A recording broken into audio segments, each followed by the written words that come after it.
Hey, what's up guys, it's T-Bone here and welcome back to another episode of playing Legendary Game of Heroes. So this week's event, Tesla Effect, has started. It started a couple hours ago and there's a few things I wanted to go over in today's episode. So I do want to talk about the new relic that they've introduced, the Tesla engine. This is something that's free for everyone, so I want to talk about how you can actually forge it and what it does. I also want to go back and talk about the deck itself again. In the previous episode, I did a comparison between the various decks that I thought were powerful, and so I did group the event deck from this week to be part of that, but I think it's important for me to also talk about some of the weaknesses for the deck because there was some really good feedback that I received on the previous video, so I really appreciate that. And just a side note, thank you for all of your support. As of the recording right now, we're getting very close to 1,000 subscribers, so that's an exciting news for me. So just again, thanks for your support and thanks for all the comments and all the feedback so far. But anyway, so one of the things that I think I didn't really do as much in the previous video is to talk about the fact that yes, this deck can be powerful in that it can generate a lot of power gems, which can then deal a lot of damage. But the thing to keep in mind is that there are some weaknesses which I don't think I really highlighted. So there is a concept of a 30% chance for a passive skill to be activated, and the only way you can get the power gems to be generated from your ultra rare card is dependent on this 30%. Okay, so now it is something that can be activated every attack. So every single time you attack, there is a 30% chance. So it's not like there's zero. But the fact is, you may or may not, depending on your luck, actually ever activate a skill. And so this is something to think about. There is a chance that this may not work the way you want to. And also because there is, the fact is the guild boss for this event casts fear. There's always that challenge where even if you have a dispel for fear, it may not actually work, and all of these gem spawning decks are dependent so much on your battle skills being ready that when it doesn't work out at the time when you need it to, it can get frustrating. So this is something to keep in mind, okay? And then the other thing to realize is that Mr. Crow, which is the main card that actually would generate the intensity for you, actually has more requirement in that it requires 13 gems to activate instead of the regular 9. It's only 4 gems, but it does make a difference because not everybody has all the relics that can generate the gems at the beginning of the turn. So these are some of the things to consider. There's a 7-turn cooldown and it requires 13 gems. So this is just something that I kind of overlooked in the previous video, so I thought I wanted to bring it up again, so just kind of talk about it. And my personal take on it is that in reality, if you've taken a look at the history of the decks, ever since the Mummy deck came out, all of those other decks have had some sort of elements of ways to make it a little bit less overpowered. Okay, and I think that the way that this event deck has been structured definitely makes it weaker than the rest of them, and that there's just not that guarantee, and so that does make it more difficult. Okay, so these are all factors to take into consideration. Anyways, let's move on. So for me, what I've done is actually I just focus on getting the free cards this time, and I got really lucky. So I started with getting the Mr. Crow because that was easy to get, and then I was able to get Aleksa Tesla from the feature card collection as well. So instead of getting all the other cards, I was able to get her. So that was something that I found to be exciting because at the very minimum, if I decided to, at the end, invest in the ultra rare card, I already have a feature card here. Okay, so this is sort of a good way for me to sort of at least not worry about it for now. But what does this mean for the deck itself? Now let's go back to the event and let's talk about this. Okay, so if we go into the event, first we can talk about the new relic, and we can talk about how this deck works. Okay, so in the lab itself, you can see the relic here, the Tesla engine. It has an increase. It does increase your attack by 125 at 4 stars, and it also has a chance to create a light power gem, and then it sort of increases the corrupt hero's damage by 5%.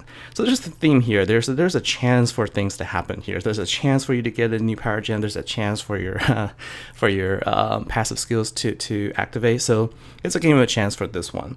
And then you can you can sort of level it up to 6 stars, and we can talk about 5 stars. It just goes up by 1 level, so the attack's 188. Goes up to light power gem 2. and then the hero bonus goes up to 10%. And then at 6 stars, you can imagine it goes up to 375 for attack. Now you can have a chance to create a light power gem 3, and then it goes up to 15% damage increase. So how do you actually forge this? In order to forge the 4-star, you need a 4-star potent Tesla coil material. Now this is something you cannot get. You cannot purchase this. This will be released over time. We can talk about where you can see the status of that. But you do need to collect the batteries. So getting batteries requires you to actually attack these world bosses. And the world bosses are just part of the bosses that you see that come out. They will have a world title here. We can take a look here. So this one I was defeated. So by participating, you will get guaranteed a minimum of 1 battery. And if you get MVP, you can get 5. And then I believe if there is a Inferno version of it, then you will get more batteries as well. Okay. And then in addition to that, you can also get these scrap metals.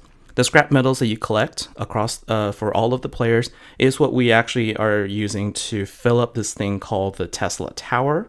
You go to the store, change the banner, just kind of scroll the banner here until you see the build a tower, unleash the power of Tesla. You click on that, and then you can see the progress where we go. You can see those little arrows. So at milestone 1, you get the 4-star coil material. Then you can get the 5-star material, then the 6-star material to forge your 4-star, 5-star, 6-star engine.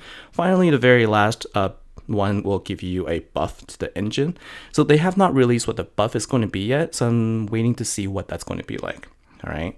And then I know the one thing I also mentioned was I wanted to talk about the cards themselves, because there was a new skill that was released. So if you take a look here, where is it again? If you go to if you go in here, you go to collections.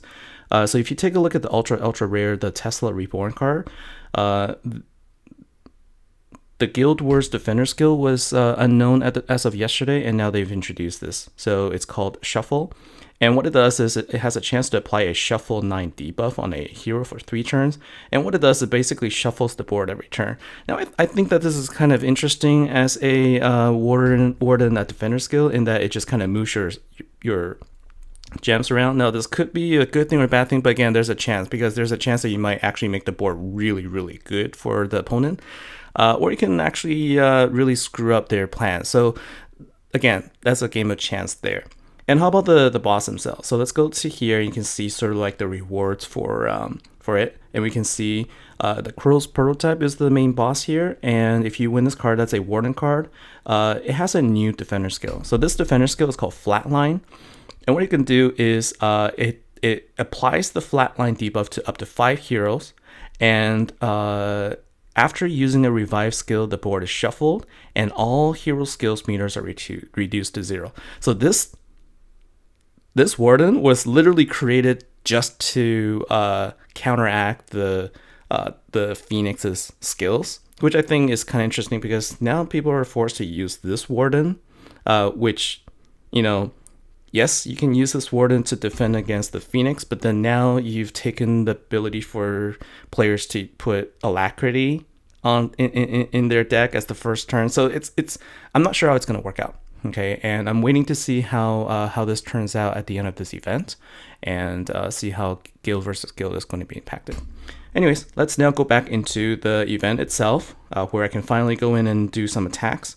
So let's go in here, and I can talk about the deck I have. So my main deck is Catherine. If you just focus on getting a free card, and if you have Catherine, please use this. Okay, use her as a hero, because she boosts light warrior heroes, and that's Cleric Garen is a warrior as well as Mr. Crow. Okay, so you're gonna get the 300% bonus on top of the 10 times damage boost here.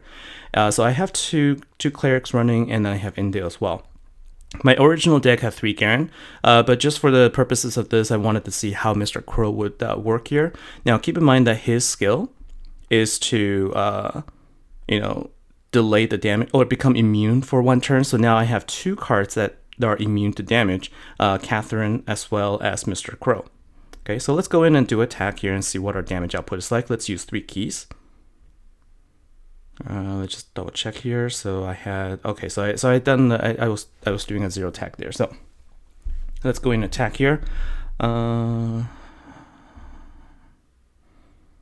And generally with this deck, sort of my goal here is to try to get the gems as close to each other as possible, and use Garen here to try to match them. And then if it doesn't work out, what I can do is I can then simply do one of these things where use one turn to move. And now I see that there's fear, so I'm just gonna go ahead and use up my skill here because I don't want to lose my my power here. Unfortunately, the gem didn't land in the way I wanted to. So there's about that was about 200 million or so damage right there for this attack. And then unfortunately my Indale lost his boost, so that I can't use his battle skill. This is where I guess if I had brought in Aleksa, it would have helped. And now I have one. Okay, so yeah, so fear is really difficult to deal with, because at any given time you sort of have to keep track of which of your heroes is about to activate, and you want to make sure that you use it before the fear kicks in. Otherwise you might lose it when you want to actually use it in your head. So it's one of those things. So with this deck, you saw I was at 0, and then I was able to deal about 320 damage using this current deck, and I think that I could have done a lot better as well. And actually now what I want to do is I want to do another fight, and this time change it up a little bit so that I bring in Aleksa instead. And actually let me go ahead and switch the positions here. So what I want to do is bring in Aleksa into this deck and see how effective she is at dispelling fear. And also let's take a look and see how often her passive skill will actually activate. So let's go in and do another 3 key fight. Okay. And let's see here. So similar strategy with this, but right now what happens is I didn't bring in any relics that will boost the corrupt intensity. So that means I'm not actually going to get a benefit of her battle skill.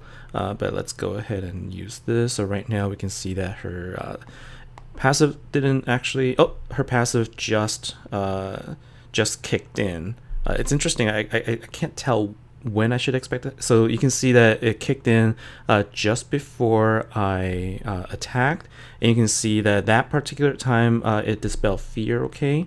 Okay. Now I want to make sure that I get my Indale activated. Okay. And does it dispel fear again? So I see it hasn't. So let's go ahead and use this, and let's go ahead and use Indale one more time. And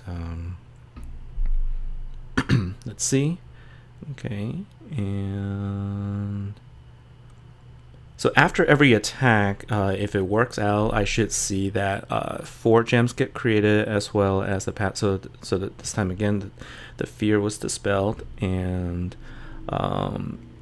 unfortunately she didn't actually kick in her passive. So you can see in this particular case, I only happened one time, I believe, where her passive skill happened. And if you take a look at the card again, I think what it does is it will create 4 light gems. And if you notice as well, did you notice how she dispelled fear before you actually got cast?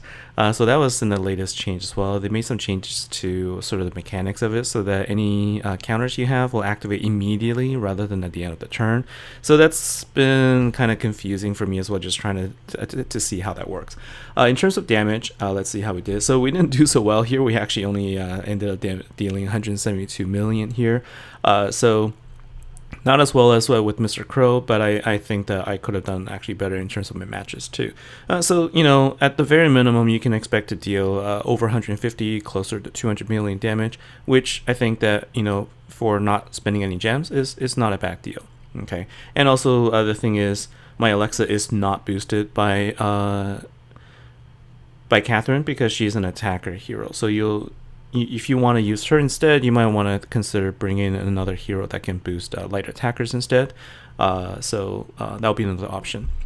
So with that, I think that is what I wanted to cover in this episode. So again, thank you very much for your time, and I will see you in the next episode. Take care.